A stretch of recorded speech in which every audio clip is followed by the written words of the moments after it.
Peace, peace. What's happening now? Peace, peace. Dad, what's good? Okay, let's do this quick. I'm heading to the barber shop. I'm a player. I figured I'd get a few people just to click on that just to say, I knew it. I knew he was an egotistical maniac. I knew it. I knew it. I knew it was going to come out. But no, that's not the case. This is not a video for me to try to proclaim my playosity. It is instead a very quick stab or exploration into and what has developed into an ethos. So we see it's very popular online, for the player videos, and how to mac, how to pimp, how to be an alpha, and all the different terms that we are very popular now. And I want to just throw this out that we see this pendulum as we look back through history and kind of like through mythology. There's always these stories of, at the end of the day, some type of war between men and women, masculinity and femininity. We see even in the Bible, we see where the Canaanites were they call them worshipers of Baal, but Baal is actually originally a female deity, Bala, and they were overthrown by a masculine cult. Okay, but we also see that in mythology, we also see stories of men being decapitated or being castrated as a part of venerating a female goddess. Now, what we can't pinpoint for sure is how much is actually historical and how much is symbological. But still, what we have to wonder is if a fear program has naturally been boosted in masculinity, period. And that fear element is the fear of being decapitated or being castrated, which mean the same thing. You even have the picture of Kali. I got one at home where she's got her tongue out and she's got a man's hand and a head in her hand, and she's got a necklace with decapitated heads, blood dripping. She's standing on top of a man, and it's a pools of blood. Now, I personally don't think that is what it is at face value. Okay? I actually think it is presented in that manner to mislead those who should be misled. And that's another discussion about what all those different symbols mean in there. But I'll say this, it is no different. That picture of Kali is Sarah in the Bible. Kali is showing the flow.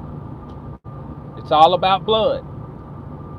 It's about blood flow.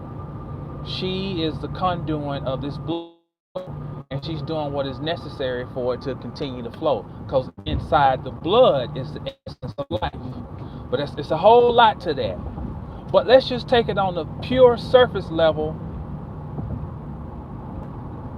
At first glance, it's hideous.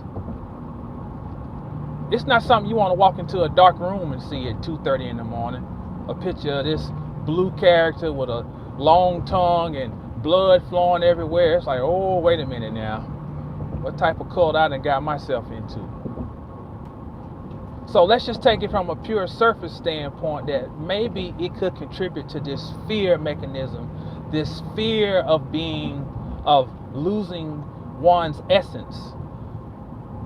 Because what's interesting is that in his book, Biology of Belief, Bruce Lipton talks about how the cell membrane takes precedence over the cell nucleus. But he does say, though, that because they did all these experiments where they would take the nucleus out of a cell and see how long it would survive, and it showed that the cell could continue to live for a short period of time before it would die off. Then they showed that if you remove the membrane, the cell would die immediately. I think that's how it was, because it exposed it to whatever the environment was more readily. So he's using all this to prove his point that the environment affects more of your reality than, a genetic code. But the point I'm getting at is that the nucleus, which is the reproductive part of the cell, let's then correlate that back to the male genitalia, the sexually reproductive part of the man. And although Lipton was talking about the nucleus of the cell from the standpoint of showing it being second in priority to the membrane, it still showed that if that cell couldn't reproduce, that cell was on a rapid death track. So we can see all this possibly playing into the DNA of man as he develops through thousands, millions of years. We all know how fear can be ingrained into the psyche. We can see that just a generation or two back in our families. We can see examples of generational trauma. What if something got thousands of years to fester? And so maybe what we're doing as humanity is we keep pushing the pendulum to extremes. And just look at us. Look, we want everything in extreme. Balance is not cool. Okay?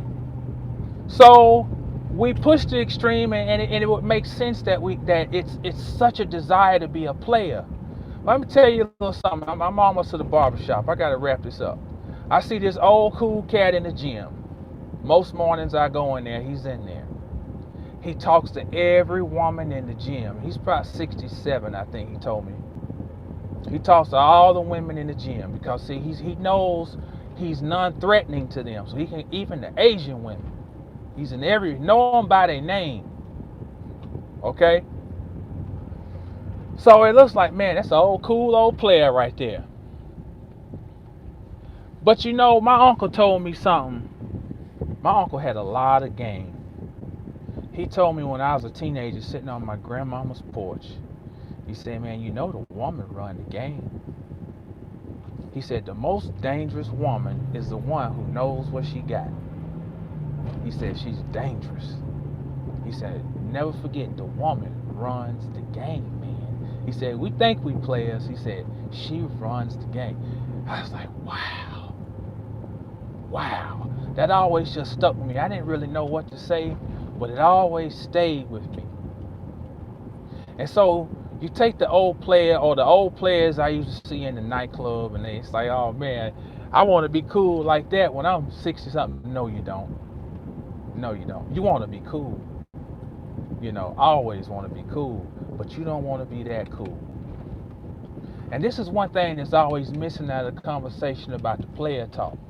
What about when you get old? Do you know just off top, women naturally outlive men? That's just off top. Does not the grave always win? And see, this is not to be morbid, but that's what the woman's vagina is, a grave. You bury the body in the grave. The semen is the body. Soma, semen.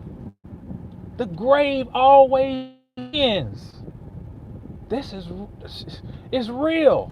So in all the conversation, and maybe because of this subconscious fear, does anybody not, and I know it ain't popular to preside of it,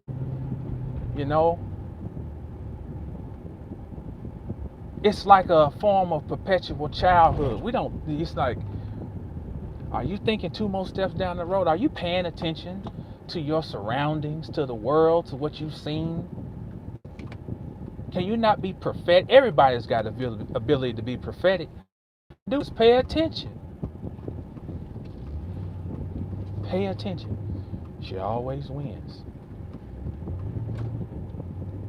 So, I want to be a player is dangerous. It's dangerous. Guess what Marshawn Lynch said in the interview? I watched the interview on Uninterrupted. It was, oh man, he used to play for. He played for a lot of people. He played for the Suns. I think it was Doug Christie. I can't remember, but he's interviewing him. It's a great interview, and Lynch says, if you want to go fast, go alone. If you want to go far, go together. And I don't know if it's his, but I don't care. That's where I heard it from. Credit him. Which shows, again, about stay humble. You know, he's much younger than me, you know, and he does not, it's not your first pick for your philosopher. But see, you don't know. You never know where jewels can come from. We never know. That's why it's always stay open-minded. But maybe this is Hieros Gamos, a part of the Hieros Gamos we read about in Gnosticism. No, the goal is not to swing the pendulum all the way back. Say the hell with women, you know, all these different little groups is about, stay by yourself and don't deal with no women. What the hell is this? It's crazy. Other people telling you how to relate to your opposite. That's insane in itself. That's a private thing you got to do in your life. Is figure out who's gonna be your mate, regardless of what anybody else think. It's about you and her. You all's Hieros Gamos.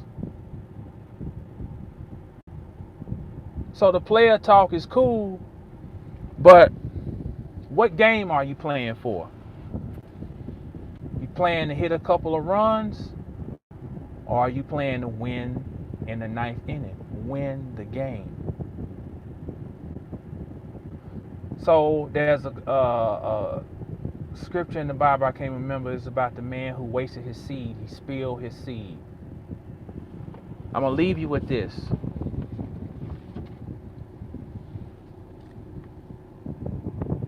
Think and Grow Rich by Napoleon Hill. And I'm sure everybody's heard of this book. Like, oh, come on, man, you're late on Think and Grow Rich.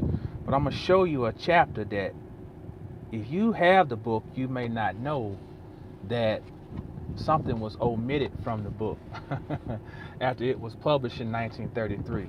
So if you want to get this book, you need to look for the original copy of Think and Grow Rich by Napoleon Hill, and look what chapter is in here that they took out.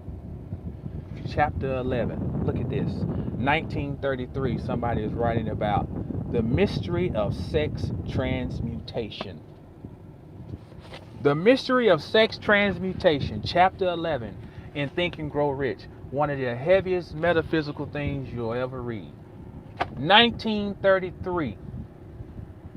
We in 2019. So, sorry, this might not have been what anybody was looking for. I was going to show myself to be a clown. No, it is just something to think about. Do you really want to be a player? Do you? You want to be the cat in the gym who look forward to go to the gym just to talk to some women that he'll never touch? Come on now. You don't want to be no player. Peace. And remember, stay down till you get up. When you get up, stay down.